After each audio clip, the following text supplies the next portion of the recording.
Good afternoon, ladies and gentlemen. Well, here we are again in our secondary park. I forgot to mention there is another park up the top there, right at the top of that escarpment, whatever we want to call it.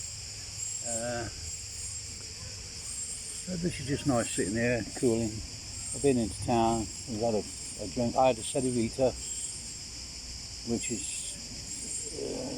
it's a vitamin orange drink, powdered. It's quite nice. A bit strong, but it's nice. But it's too hot to be having teas.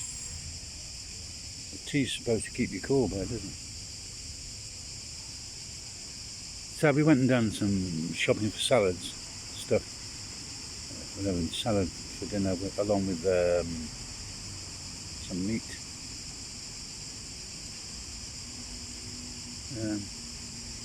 34 degrees today. And don't you know it, we're sitting here and sweating.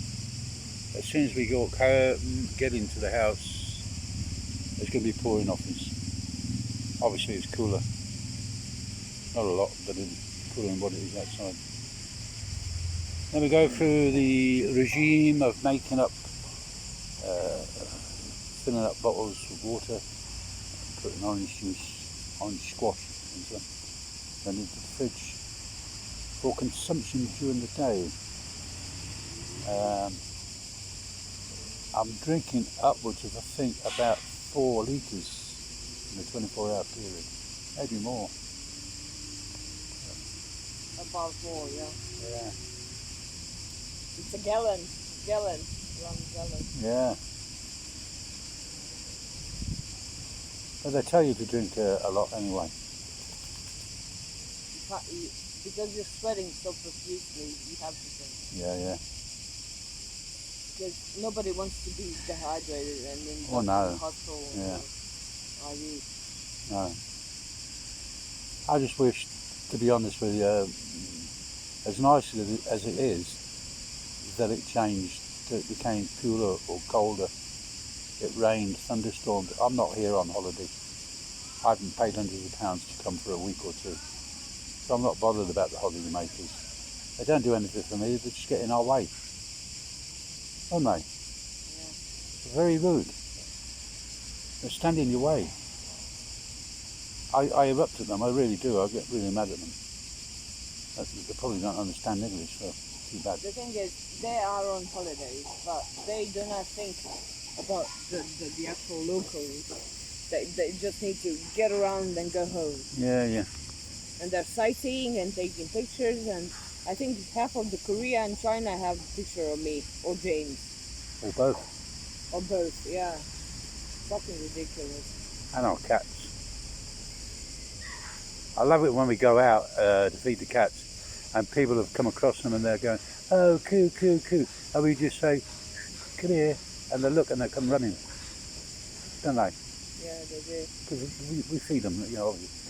But like Sonia said herself, don't keep if you're going to take photographs of them, feed them. Yeah. Yeah, they don't need their pictures taken. They need food and they need fresh water. That's what I need. Yeah. Although somebody did leave a couple of packets of wet cat food, which they ate, and the people that left them left the packets. Therefore, somebody else has got to clean up for them. I mean, you can't have it all always, can you? You can't. They've fed them, that's fair enough.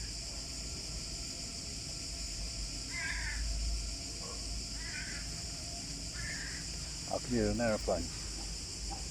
Oh, I can't. It must be in that crane behind us. It's been nice to jump in that water. But you've got to watch out for alligators.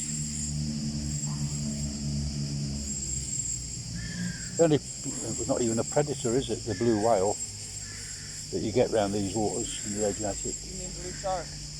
You don't have whales. You don't have sharks. Blue shark. Blue shark, I mean. Blue whale. You have crocodile. That's Yeah, about we it. have crocodiles on every corner. Yep.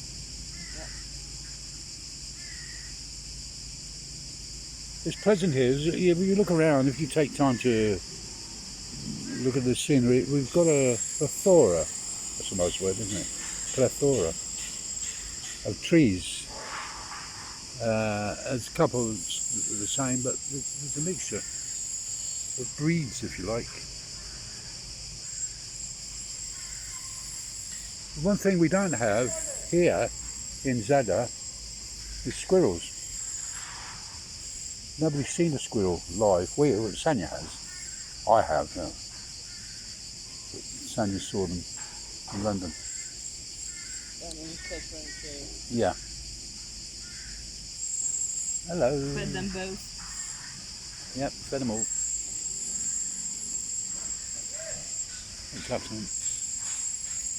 And we come across rabbits as well, didn't we? Yes, we did. Red kites. Yes. First time when we were in England, that was the first time that I actually seen a horse. Horses, yeah, horse. A real horse. And we were taking apples to a little gypsy horse. Yeah, we saw them other horses. Yeah, I don't know if they were gypsy horses in Geddington. Yeah. Oh, well. No, I don't know. We went to Geddington, we went very far on the bus. We went to Geddington for the day. Eventually went in the local pub, another coffee. But no sooner as we hit the centre of the village, this bloke came up to us, he was an American as well. He thought we were tourists and started to explain to us the history of Geddington, which I already knew, most of it. But the Eleanor Cross that is there was erected when Queen Eleanor died. And when her husband was taking her through the countryside to be buried in London, every place they stopped at overnight, they were asked to build a cross. And I think there's only about 2 or 3 left in England, intact. And the amazing thing as well that goes with this cross, beneath it is a stream, perpetual stream, isn't it? Yes. It never overflowed, it never produced. It was continuous, same flow all the time, and fresh water. Unless now it's dry, bone dry because of the Well, heat. maybe, I don't know. And also beneath that cross was a cell, police cells. Really old, but I think they're going back, I don't know when. 1700s, 1600s. There's a police cell there for locking up no-gooders prior to being transported to a bigger town, to a court, like Northampton or something like that. But it did have, it has got a history about it. Unfortunately, hidden slightly behind all that is all brand new houses. You're getting new people moving in, and they've got a bridge, but they've also got I'm trying to remember the name of it. The water just flows, a ford. You can drive through it. If the water's high, well, you don't want to drive through it. That's why they've got a little bridge. And on the bridge are little reset sort of boxes, so if a vehicle's coming across, you can get in out of the way. But that would have been designed in those days for horse and carts, or horse riders, or a stagecoach. Because in that area, as well as Kettering, you had inns, hotels that had stabling, like the George Hotel and the Royal Hotel. The Royal Hotel was called after Queen Victoria because she stayed there. So, in time gone by. As did William Shakespeare. And what was the other one? That other author? I can't remember. What? That other author who wrote Oliver Twist, Charles Dickens. Mm-hmm. Charles Dickens also stayed at Rockingham Castle in his day. But yeah, the horses used to be, you'd probably pull in at night, you'd stay the night, you'd get a fresh load of horses in the morning to continue your journey. But from Kettering, you'd only go as far as Higham Ferrers, it's probably about 10 miles away. Then you change horses yet again, because it was downhill, uphill. It's quite an arduous route, because in those days you didn't have motorways. Yeah, and it would have been expensive. And you would have had to risk highwaymen or marauding gangs holding you up, stealing your money, killing people. When I say it's a great history, you'll probably laugh and say, "What, killing people?" No, but England's got a very history about it. Actually, in the towns. Now, if you go into Rushton, not to be confused with Rushton, but Rushton is the home of Guy Fawkes, his parents. He was the main ringleader in the gunpowder plot. And they have a folly that was built by Sir Thomas Tresham, and in front of that is Tresham Hall. It's a folly in triangle shape. It's got three sides, got no floors inside. It's got 3 windows each side. It's got 3 this, 3 that. It's all in the Holy Trinity. And you can go and you can view it out of season, just walk around outside. If you want to go inside, then in the summer it's open. You've got to pay. That's interesting. But Thomas Tresham bequeathed the hall to the Royal National Institute for the Blind, and they had it for a number of years.